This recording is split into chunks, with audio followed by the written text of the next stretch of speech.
I could barely keep my eyes open as I walked through the front door of my childhood home in Missoula.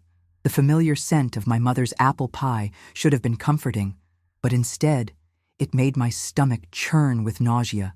I'd been fighting this illness for months now, and every step felt like I was dragging myself through quicksand.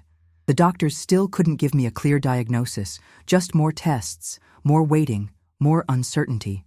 My hands trembled as I hung my coat on the old wooden rack by the entrance, the same one that had held my backpack when I was 7 years old and believed my father was the strongest man in the world.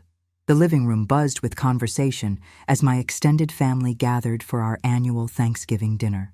Aunt Margaret was discussing her latest book club selection, while Uncle Robert argued politics with my brother Jake. I forced a smile and made my way to the couch, hoping to find a quiet corner where I could rest without drawing too much attention to myself. My legs felt like they might give out at any moment, and the room seemed to spin slightly every time I turned my head too quickly. I'd lost 20 pounds in the past 2 months, and my clothes hung on me like I was a scarecrow dressed in someone else's wardrobe. "Hannah, honey, you look so pale," my mother whispered as she approached with a glass of water. Her eyes were filled with the same worry I'd been seeing for weeks now, the kind of concern that made my chest tight with guilt. I knew she'd been losing sleep over my condition, staying up late researching symptoms on the internet and calling different specialists. She'd even offered to fly with me to the Mayo Clinic if we could get an appointment. The love in her voice made me want to cry, but I swallowed the emotion and took the glass with shaking hands. My father barely glanced in my direction when I entered the room.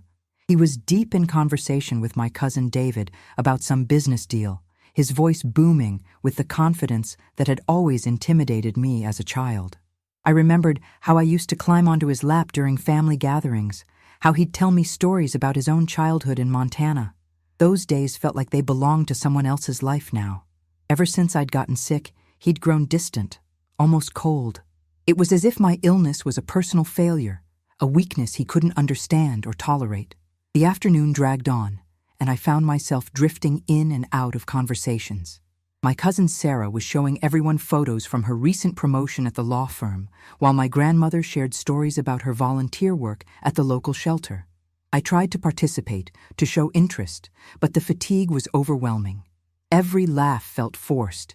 Every smile required tremendous effort. I excused myself twice to use the bathroom, not because I needed to, but because I needed a moment alone to collect myself and fight back the tears that kept threatening to spill over. As dinner approached, the family began gathering around the large oak dining table that had been the centerpiece of our holiday celebrations for as long as I could remember. I took my usual seat between my mother and my younger sister Emma, who kept shooting me concerned glances when she thought no one was looking. The table was set with my grandmother's finest china, the same pattern she'd used for every special occasion since before I was born. The sight of all that food made my stomach turn, but I knew I'd have to at least pretend to eat to avoid more worried questions from my family. My father stood at the head of the table, preparing to say grace as he did every year. His presence commanded attention, and the room fell silent as everyone bowed their heads. I closed my eyes and tried to focus on gratitude, tried to push away the resentment that had been building inside me for months. I was grateful for my mother's unwavering support, for my sister's gentle concern, for the roof over my head and the family surrounding me. But I couldn't shake the feeling that I was becoming a burden, that my illness was casting a shadow over everyone's happiness. The prayer ended, and conversation resumed as dishes were passed around the table. I took small portions of everything, knowing I probably wouldn't be able to finish even half of what was on my plate. My hands shook slightly as I reached for the cranberry sauce, and I noticed my father watching me with an expression I couldn't quite read. There was something in his eyes that made my heart sink, a mixture of frustration and disappointment that I'd been seeing more and more lately. I looked away quickly, focusing on my plate and trying to ignore the growing tension I felt building in the air around us. The conversation around the table flowed like it always did during family gatherings, but I felt like I was watching it all through a thick pane of glass. My cousin David was telling everyone about his new job at the tech company in Seattle, his voice animated with excitement about stock options and company culture. I tried to focus on his words, to show interest in his success, But my mind kept drifting to the stack of medical bills sitting on my kitchen counter back home. Each envelope felt like another weight added to my shoulders, another reminder of how much my illness was costing not just me, but everyone who cared about me. My mother kept glancing at my barely touched plate, her maternal instincts clearly in overdrive. She'd been doing this for months now, monitoring every bite I took, every symptom I displayed, every doctor's appointment I attended. I could see the exhaustion in her eyes, the way this whole ordeal was wearing her down, too. She'd taken time off work to drive me to appointments, had reorganized her entire schedule around my medical needs. The guilt of being such a burden to her was almost worse than the physical symptoms I was experiencing every day. "Hannah, you're not eating much," my sister Emma observed quietly, her voice barely audible above the general dinner conversation. She was only 19, still in college, but she'd been more supportive than I had any right to expect. She'd even offered to defer her spring semester to help take care of me if things got worse. The thought of disrupting her education because of my problems made my throat tighten with emotion. I forced myself to take another bite of turkey, even though it tasted like cardboard in my mouth. My father's voice suddenly cut through the ambient chatter like a knife through butter. "You know what I think about all these doctor visits," he said, his tone carrying that familiar edge of irritation that had become so common lately. The table grew quieter as people sensed the shift in his mood. I felt my stomach drop, knowing instinctively that whatever was coming next wouldn't be good. He'd been making comments like this for weeks now, little jabs about the cost of healthcare, about people who give up too easily, about the importance of pushing through adversity. "Dad, please," my mother said softly, her voice carrying a warning that everyone at the table could hear. She knew him well enough to recognize when he was building up to one of his speeches, the kind that left everyone feeling uncomfortable and defensive.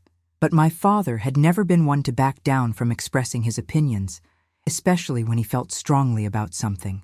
He'd built his construction business on the philosophy that hard work and determination could overcome any obstacle, and my illness seemed to challenge everything he believed about strength and perseverance. The room fell into an uncomfortable silence as my father set down his fork and looked directly at me.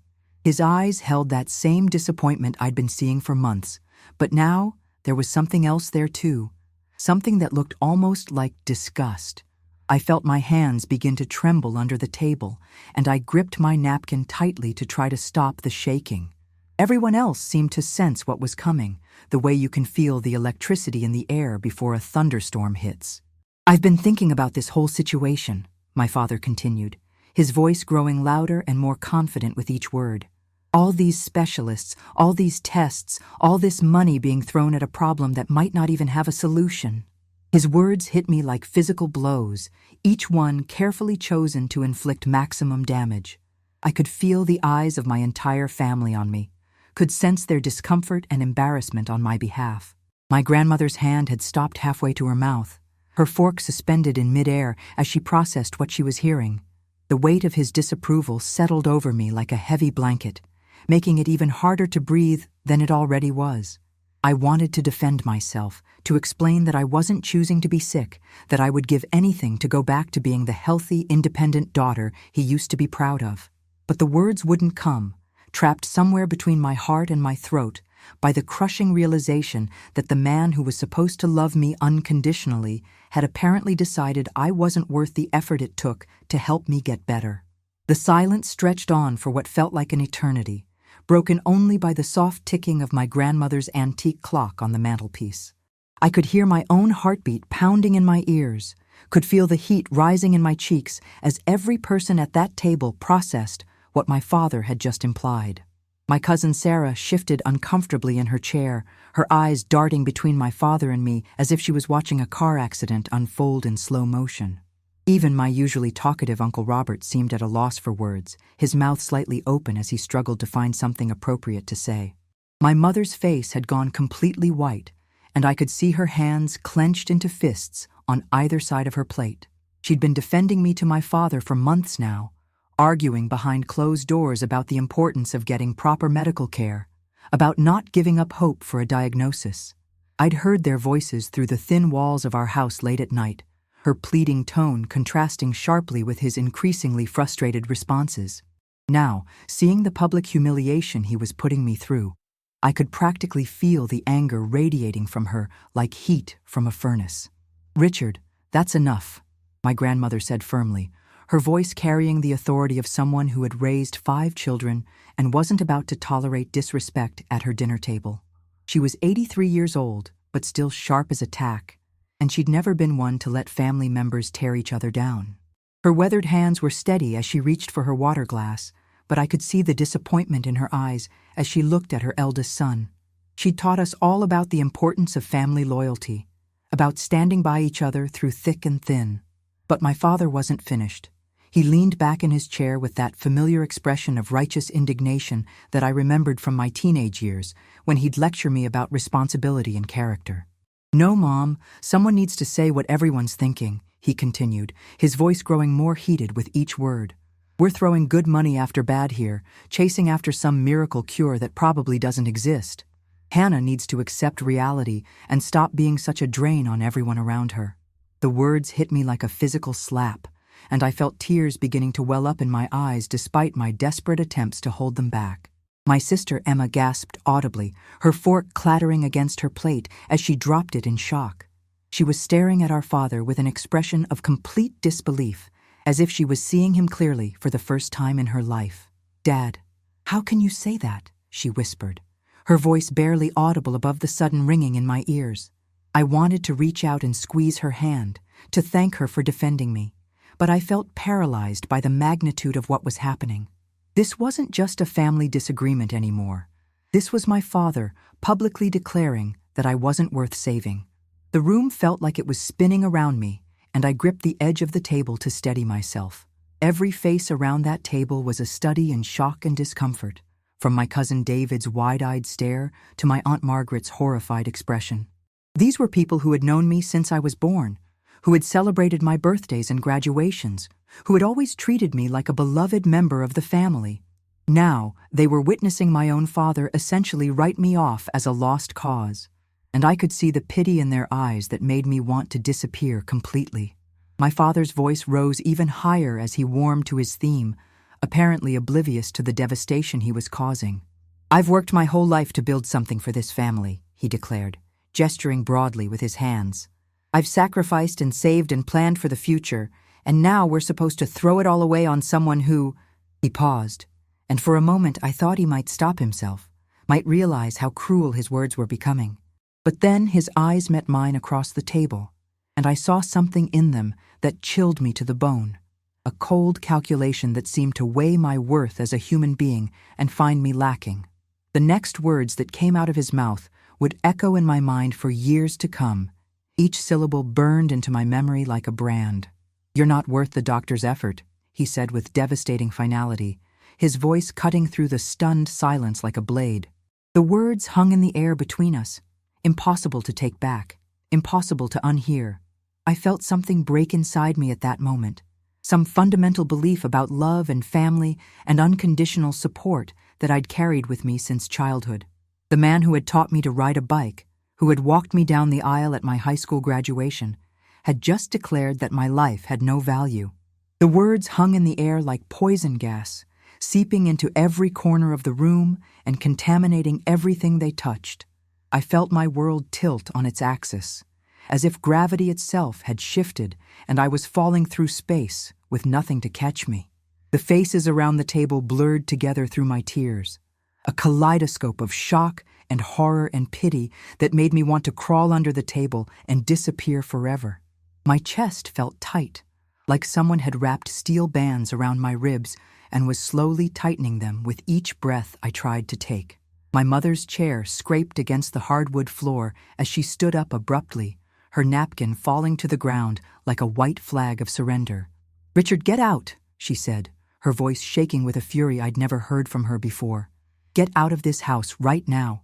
Her hands were trembling as she pointed toward the door, and I could see tears streaming down her cheeks. In 30 years of marriage, I'd never seen her stand up to my father like this, never seen her choose sides so definitively. The sight of her defending me should have been comforting, but instead, it just made me feel like I was tearing my family apart. My father's face flushed red with anger and embarrassment as he realized that his audience wasn't supporting his position. He looked around the table, perhaps expecting to see nods of agreement or understanding, but instead found only expressions of disgust and disappointment. My Uncle Robert was shaking his head slowly, while my cousin Sarah had covered her mouth with her hand, as if she couldn't believe what she'd just heard. Even my usually diplomatic Aunt Margaret was glaring at him with unconcealed contempt. "You're all being ridiculous," my father said, but his voice lacked the conviction it had carried just moments before. He could see that he'd crossed a line, that his words had revealed something ugly about himself that couldn't be taken back. "I'm just being practical here. Someone has to think about the bigger picture." But his attempts at justification only made things worse, each word digging him deeper into a hole that was already too deep to climb out of. The damage was done, and everyone in that room knew it. I tried to stand up, my legs shaking so badly I wasn't sure they would support my weight. The room felt like it was closing in on me, the walls pressing closer with each labored breath I managed to take. I needed to get out of there, needed to escape the suffocating atmosphere of pity and anger and broken family bonds. But as I pushed back from the table, my vision went dark around the edges, and I had to grab onto my chair to keep from falling. The stress of the confrontation had pushed my already fragile body past its breaking point. "Hannah, honey, sit down," my grandmother said gently, reaching across the table to touch my arm. Her voice was soft and soothing, a stark contrast to the harsh words that had been flying around the room just moments before. "Don't let him drive you away from your own family." But I could see the sadness in her eyes, the way this whole scene had aged her in the span of a few minutes. She'd spent her whole life trying to hold this family together, and now she was watching it splinter apart over the dinner table she'd set with such care. The tears I'd been fighting finally broke free, streaming down my face in hot, angry rivers that I couldn't control. I felt exposed and vulnerable, like a wounded animal surrounded by predators. Every person in that room had now witnessed my father's rejection of me, had heard him declare that my life wasn't worth saving. The humiliation was almost worse than the physical pain I'd been enduring for months. At least the illness was something that was happening to me. This was something that was being done to me by someone who was supposed to love me unconditionally. Just as I thought I might collapse completely under the weight of it all, I heard something that made my blood freeze in my veins. It was soft at first, barely audible above the sound of my own ragged breathing and the uncomfortable shuffling of chairs around the table. But then it came again, clearer this time, the unmistakable sound of a door creaking open somewhere in the hallway behind me. Someone else was in the house, someone who had heard every devastating word that had just been spoken. The realization hit me like a lightning bolt. We weren't alone, and whoever was out there had witnessed the complete destruction of my relationship with my father. Every head at the table turned toward the hallway, following the sound of that creaking door like we were all connected by invisible strings. My heart hammered against my ribs as I tried to process who could possibly be there, who had been listening to the most humiliating moment of my entire life. The house had seemed empty when we'd all gathered for dinner, but clearly someone had been there all along, hidden away in one of the back rooms. I felt a new wave of mortification wash over me as I realized that my father's cruel words hadn't just been witnessed by my immediate family, but by someone else entirely. The thought of having to face another person who had heard him declare me worthless made my stomach churn with fresh nausea. The footsteps that followed were soft but deliberate, the kind of careful movement that suggested someone who had been trying not to be noticed, but had finally decided to reveal themselves. I wiped frantically at my tear-stained cheeks, trying to compose myself before whoever it was entered the dining room. My father had gone completely silent, his face pale as he realized that his outburst had been overheard by someone outside our immediate family circle. Even he seemed to understand that there would be consequences for what he'd said. That word of his treatment of his sick daughter might spread beyond these walls and damage his carefully cultivated reputation in our small Montana community. When Ethan stepped into the doorway, I felt my breath catch in my throat. He was my cousin from my mother's side, the quiet one who usually kept to himself during family gatherings, preferring to read in a corner rather than participate in the loud conversations that dominated our get-togethers. I'd barely noticed him arrive earlier, which wasn't unusual. Ethan had a way of blending into the background, of being present without drawing attention to himself. He was 25, just 2 years older than me, but he'd always seemed older somehow, more serious and thoughtful than the rest of our generation. Now he stood there in his simple button-down shirt and dark jeans, his usually calm expression replaced by something I'd never seen before, a cold, controlled anger that made the air in the room feel electric. His eyes swept across the table, taking in the scene before him with the methodical precision of someone who was cataloging every detail for future reference. He looked at my tear-stained face, at my mother's protective stance, at my father's defensive posture, and I could see him processing everything he'd witnessed. Ethan had always been observant, the kind of person who noticed things that others missed, but now that quality felt almost dangerous. There was something in his expression that suggested he wasn't just going to forget what he'd heard, that my father's words had triggered something in him that couldn't be undone. The silence stretched between us all like a taut wire, ready to snap at any moment. "I came back for my jacket," Ethan said quietly, his voice carrying across the room with surprising authority for someone who usually spoke so softly. "I left it in the back bedroom when I arrived this morning." His words were simple enough, but there was an undercurrent to them that made everyone shift uncomfortably in their seats. He wasn't just explaining his presence. He was letting us all know that he'd been there long enough to hear everything, that he'd witnessed the entire ugly scene from beginning to end. My father's face had gone from pale to red again, but this time it was embarrassment rather than anger that colored his cheeks. "Ethan, I didn't realize you were still here," my mother said, her voice still shaky from the confrontation with my father. She was clearly trying to maintain some semblance of normalcy, but we all knew it was too late for that. The damage had been done, and now we had a witness who could carry the story of this dinner beyond our family circle. I could see the worry in her eyes as she looked at her nephew, wondering what he was thinking, what he might do with the information he'd accidentally acquired.